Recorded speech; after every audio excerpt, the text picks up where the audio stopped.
blockchain networks. What is Bitcoin?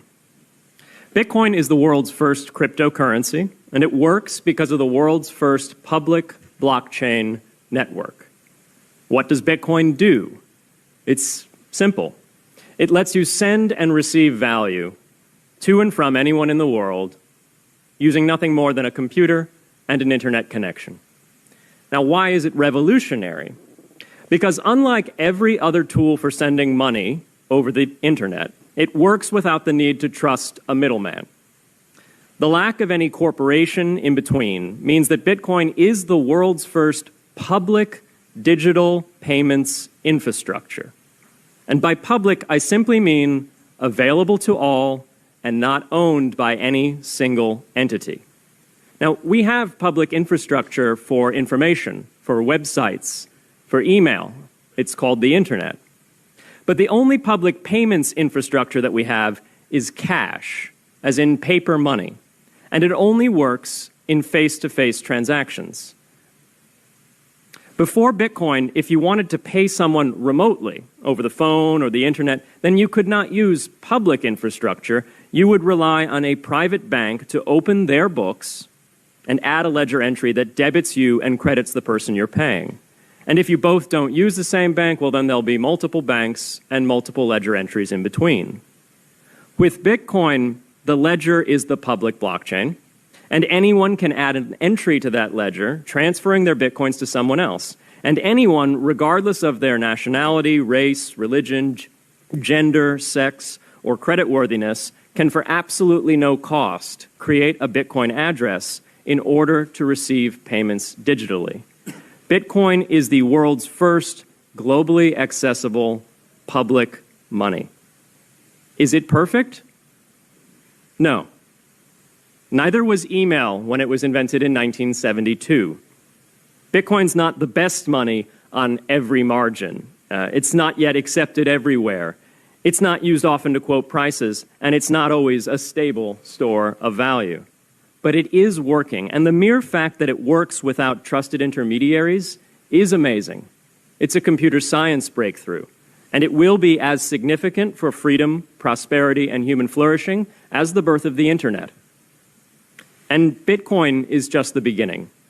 If we can replace private payments infrastructure, then we can replace other private choke points to human interaction as well. Now, why should we want to build more public infrastructure? Why should we embrace blockchains over corporate intermediaries? Why should we tolerate their inefficiencies and work to make them better? Why should we want the pioneers of this technology here in the United States and not fleeing overseas? A simple reason. Because the corporate intermediaries providing today's critical but privately owned infrastructure are becoming fewer, larger, and more powerful, and their failures are increasingly grave. So roughly half of all Americans, 143 million people, had their Social Security numbers exposed to hackers because of a breach at Equifax.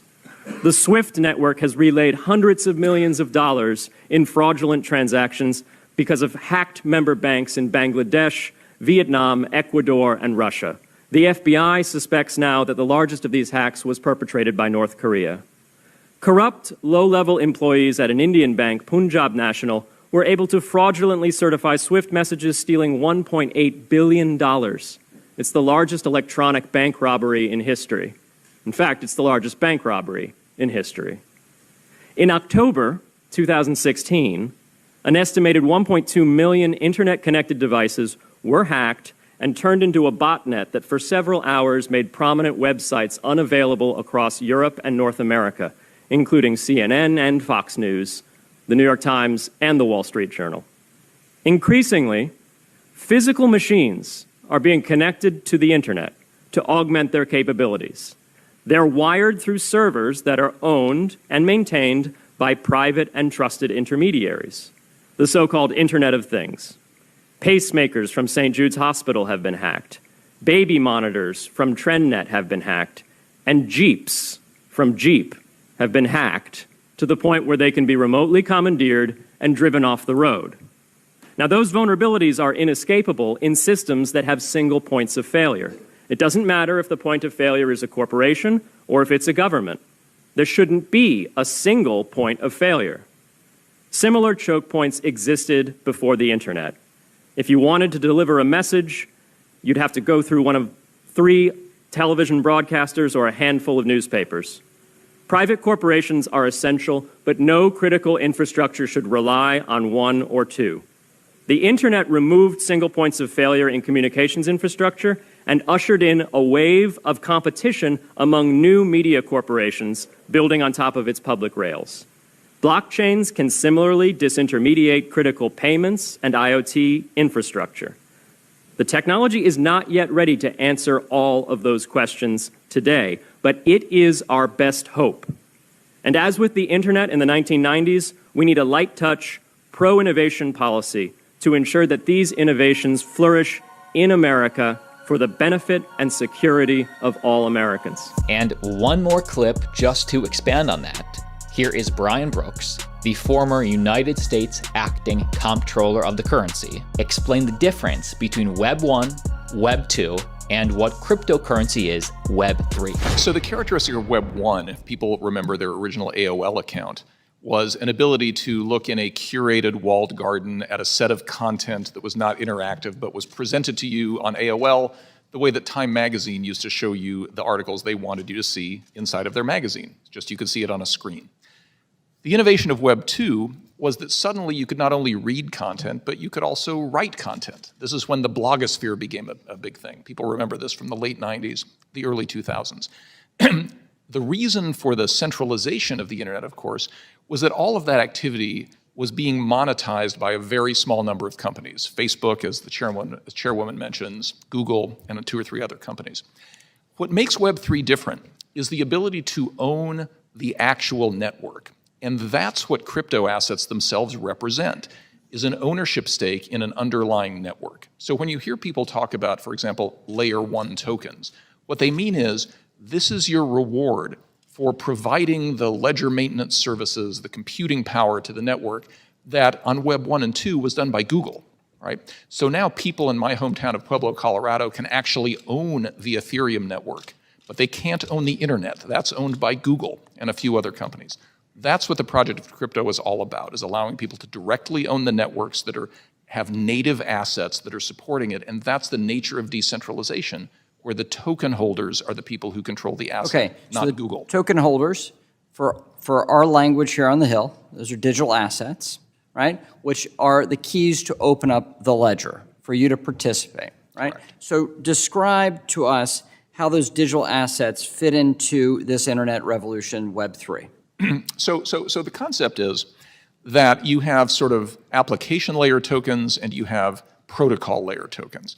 So if I'm an owner of Bitcoin, let's say that I'm a miner of Bitcoin, somebody who actually creates Bitcoin. The Bitcoin is the reward I receive for doing the work to keep the network operational, and that allows me to own a piece of the Bitcoin blockchain. Or take Ethereum, which is easier to understand.